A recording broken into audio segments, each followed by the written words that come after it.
నమస్తే, నేను Prem. Welcome to Khyati connects. ఏపీలో ప్రభుత్వం మారినా మైలవరంలో మట్టి మాఫియా తీరు మారలేదా? ఒక చోట అనుమతులు తీసుకొని మరో చోట పచ్చని ప్రకృతిని, అటవీ భూములను యంత్రాలతో తోడేస్తున్నారా? అధికార పార్టీ ఎమ్మెల్యే కనుసన్నల్లోనే ఈ భూగర్భ దోపిడీ జరుగుతోందంటూ మాజీ మంత్రి వైఎస్ఆర్సీపీ నేత జోగి రమేష్ నేరుగా రంగంలోకి దిగారు. కొండూరు మండలంలో అక్రమ తవ్వకాలను స్వయంగా అడ్డుకున్న ఆయన డిప్యూటీ సీఎం పవన్ కళ్యాణ్ కు ఓపెన్ ఛాలెంజ్ విసిరారు. పర్యావరణం అంటూ ప్రతిపక్షంలో గొంతెత్తిన పవన్ ఇప్పుడు ఎక్కడున్నారు? దమ్ముంటే ఇక్కడకు వచ్చి ఈ విధ్వంసాన్ని చూడాలి అంటూ సవాల్ చేశారు. ఇంతకీ మైలవరంలో జరుగుతున్న ఈ మట్టి దందా వెనుక ఉన్నదెవరు? జోగి రమేష్ విసిరిన సవాల్ ఏంటి అనేది ఇవాల్టి పాయింట్ ఆఫ్ వ్యూలో చూద్దాం.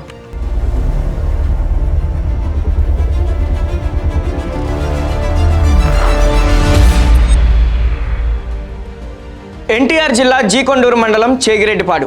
గత కొంతకాలంగా ఈ ప్రాంతంలో పగలు రాత్రి అనే తేడా లేకుండా యంత్రాలు తోడేస్తున్నాయి. పచ్చని మామిడి తోటలు, అటవీ భూములు కనుమరుగైపోతున్నాయి. ఇక్కడ అధికార టీడీపీ నేతలు భారీ ఎత్తున గ్రావెల్ తవ్వకాలు జరుపుతున్నారు. వాస్తవానికి వీరు అనుమతులు తీసుకుంది కొత్తూరు ప్రాంతంలో, కానీ తవ్వకాలు జరుపుతుంది మాత్రం చేగిరెడ్డిపాడులో. నిబంధనలను గాలికి వదిలేసి ప్రకృతి సంపదను కొల్లగొడుతున్నారన్న పక్కా సమాచారంతో మాజీ మంత్రి జోగి రమేష్ నేరుగా ఘటనా స్థలానికి చేరుకున్నారు. గ్రావెల్ తరలిస్తున్న లారీలు, మట్టిని తవ్వుతున్న జేసీబీలను అడ్డుకున్నారు. మైలవరం ఎమ్మెల్యే వసంత కృష్ణ ప్రసాద్ టార్గెట్ గా జోగి రమేష్ విరుచుకుపడ్డారు. తనను తాను ఆగర్భ శ్రీమంతుడిగా చెప్పుకునే వసంత కృష్ణ ప్రసాద్ వాస్తవానికి ఆగర్భ శ్రీమంతుడు కాదని భూగర్భ దోపిడీదారుడి వంటూ తీవ్ర పదజాలంతో విమర్శలు గుప్పించారు. తనకి ఏ పాపం తెలియదన్నట్లుగా బిల్డప్ ఇస్తున్న ఎమ్మెల్యే తన కన్ను సన్నల్లోనే ఈ విచ్చలవిడి మైనింగ్ కు తెరలేపారని ఆరోపించారు. కళ్ళెదుటే ఇంత భారీ ఎత్తున ప్రకృతి విధ్వంసం జరుగుతున్నా అధికారులు ఎందుకు మౌనం వహిస్తున్నారు? అనుమతులు ఒకచోట ఉంటే తవ్వకాలు మరో చోట జరుగుతున్నా సంబంధిత శాఖల యంత్రాంగం ఎందుకు నిద్రపోతుంది? సరిగ్గా ఇవే ప్రశ్నలు సంధించారు జోగి రమేష్. అక్రమ మైనింగ్ జరుగుతున్న ప్రాంతం నుంచే నేరుగా కొండూరు ఎస్ఐ సతీష్ తో పాటు ఇతర అధికారులకు ఆయన ఫోన్ చేశారు. కానీ అధికారుల నుంచి కనీస స్పందన కరువైంది. దీంతో ఏకంగా జాయింట్ కలెక్టర్తో పాటు ఏసీపీ ప్రసాదరావుకు ఫోన్ చేసి ఫిర్యాదు చేశారు.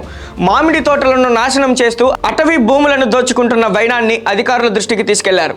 అధికార పార్టీ ఎమ్మెల్యే అండదండలు ఉండటం వల్లే అధికారులు సైతం అటువైపు కన్నెత్తి చూసేందుకు సాహసించడం లేదన్నది వైఎస్ఆర్సీపీ నేతల ప్రధానంగా ఆరోపిస్తున్నారు. ఈ మైనింగ్ వ్యవహారం కేవలం ఒక ఎమ్మెల్యే స్థాయికే పరిమితం కాలేదన్నది మాజీ మంత్రి జోగి రమేష్ వాదన.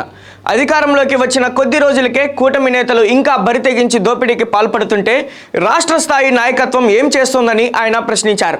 ఈ దోపిడీపై తక్షణమే చర్యలు తీసుకోకపోతే ముఖ్యమంత్రి నారా చంద్రబాబు నాయుడు, ఉప ముఖ్యమంత్రి పవన్ కళ్యాణ్, మంత్రి నారా లోకేష్లకు సైతం ఇందులో వాటా ఉందన్న అనుమానాలు ప్రజల్లోకి వెళ్తాయని సంచలన వ్యాఖ్యలు చేశారు. ఇసుక దోపిడీ చేస్తూ లక్షలాది రూపాయలు, ప్రతిరోజు లక్షలాది రూపాయలు దోచుకునే కార్యక్రమం. గుంటుపల్లిలో పంటు పేరుతో లక్షలాది రూపాయలు దోచుకునే కార్యక్రమం.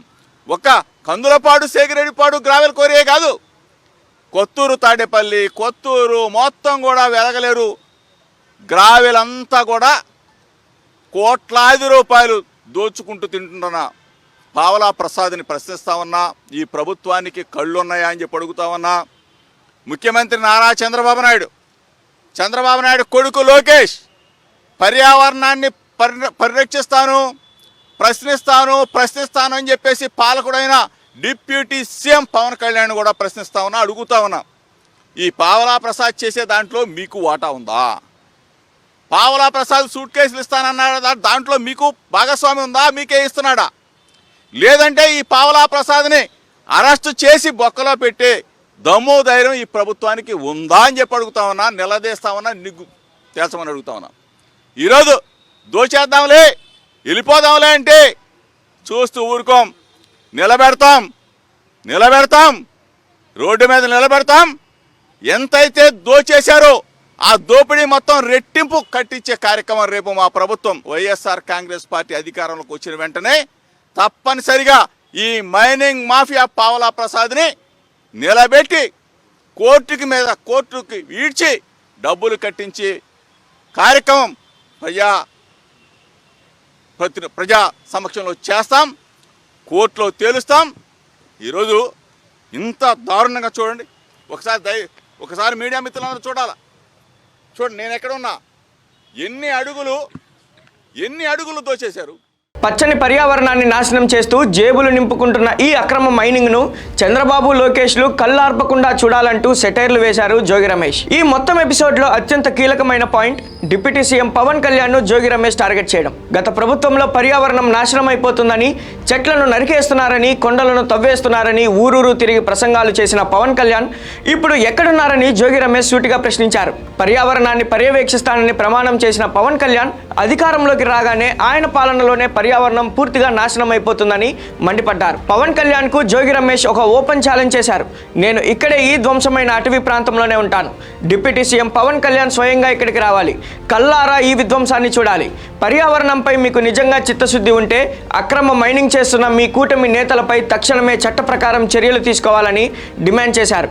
దమ్ముంటే తన సవాల్ను స్వీకరించి వాస్తవాలను నిర్ధారించుకోవాలని సవాల్ చేశారు. ప్రశ్నిస్తాను అని చెప్పేసి పాలకుడైన డిప్యూటీ సీఎం పవన్ కళ్యాణ్ కూడా అడుగుతా ఉన్నా. ఈ పావలా ప్రసాద్ చేసే దాంట్లో మీకు వాటా ఉందా? పావలా ప్రసాద్ సూట్ కేసులు ఇస్తానన్నాడా? దాంట్లో మీకు భాగస్వామి ఉందా? మీకే ఇస్తున్నాడా?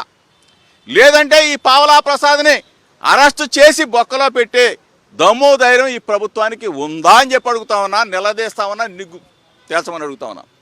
ఈరోజు దోచేద్దాంలే, వెళ్ళిపోదాంలే అంటే చూస్తూ ఊరుకోం. నిలబెడతాం, రోడ్డు మీద నిలబెడతాం. అధికార పక్షం ఆగడాలను అడ్డుకునేందుకు ఇక ఎవరి కోసమో వేచి చూసేది లేదని, ప్రతిపక్షంగా వైఎస్ఆర్సీపీ ఆ బాధ్యతను భుజాన వేసుకుంటుందని జోగి రమేష్ స్పష్టం చేశారు. ఈ అక్రమ మైనింగ్ పర్యావరణ విధ్వంసాన్ని అరికట్టాల్సిన బాధ్యత కేవలం అధికారుల మీదే కాదు, మీడియా, పర్యావరణవేత్తలు, ముఖ్యంగా వైఎస్ఆర్సీపీ శ్రేణులపై ఉందన్నారు. ఈ ప్రాంతంలో జరుగుతున్న దుర్మార్గమైన మైనింగ్ను రాష్ట్ర ప్రజలకు చూపించడానికే తాము ఇక్కడికి వచ్చామని ఆయన తెలిపారు. పర్యావరణం పేరుతో ప్రతిపక్షంలో ఉన్నప్పుడు గొంతెత్తిన కూటమి నేతలు ఇప్పుడు అధికారంలోకి వచ్చాక ఆ పర్యావరణాన్నే కబలిస్తుంటే చూస్తూ ఊరుకోబోమన్నది వైఎస్ఆర్సీపీ హెచ్చరిక.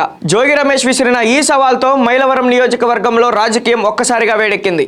మరి ప్రతిపక్ష నేత విసిరిన ఈ ఛాలెంజ్కు డిప్యూటీ సీఎం పవన్ కళ్యాణ్ ఎలా స్పందిస్తారు? ఆరోపణలు ఎదుర్కొంటున్న ఎమ్మెల్యే వసంతకృష్ణ ప్రసాద్ ఏమని వివరణ ఇస్తారు? అధికారులు ఇకనైనా నిద్రలేచి చర్యలు తీసుకుంటారా? వేచి చూడాలి. Thank you for watching Khyati connects.